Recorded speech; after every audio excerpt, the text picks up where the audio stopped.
So when it's time to finish school, do we just tell our students goodbye and good luck? There's actually more to it.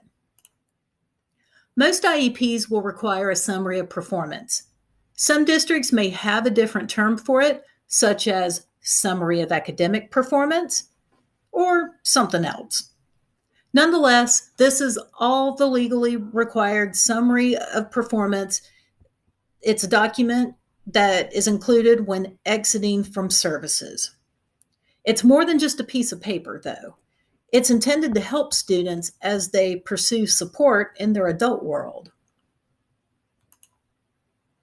So who gets a summary of performance? There are two cases where the summary of performance is required. It is required when a student is graduating with a high school diploma, and it can help assist them with meeting their post-secondary goals.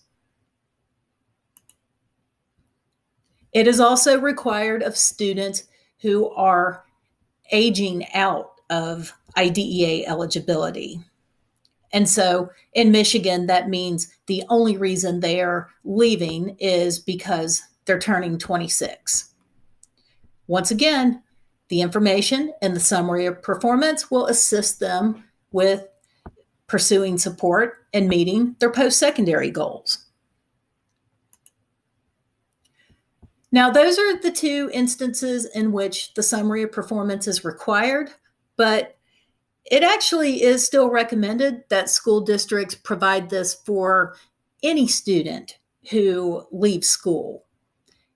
And so it's not required by law, but it is recommended to still include that document anyway. But just know, for the sake of this class, the summary of performance is a must with high school graduation and aging out.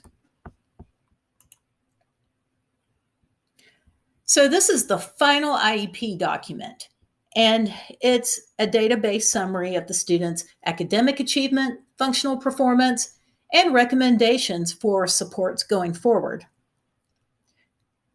And so these recommendations may include accommodating the student's disability in the workplace, in post-secondary education settings, also community settings, any sort of supports needed for independent living and so forth.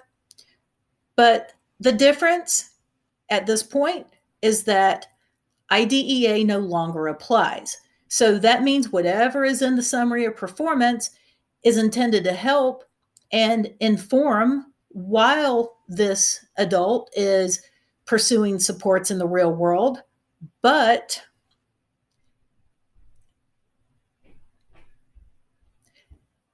this is not a legally binding document. And so there is no guarantee to get these supports. And I can tell you, as someone with a disability and disability accommodations on the job, the more documentation you have, the better you can support your case. Prior school records is actually something I do not have, and so getting support has been quite a battle for me.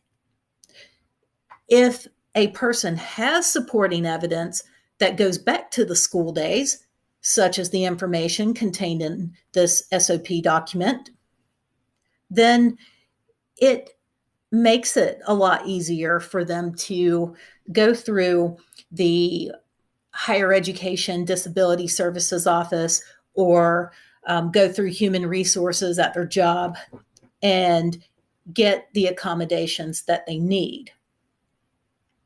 To learn more about the summary of performance, please proceed to the next steps on your task document.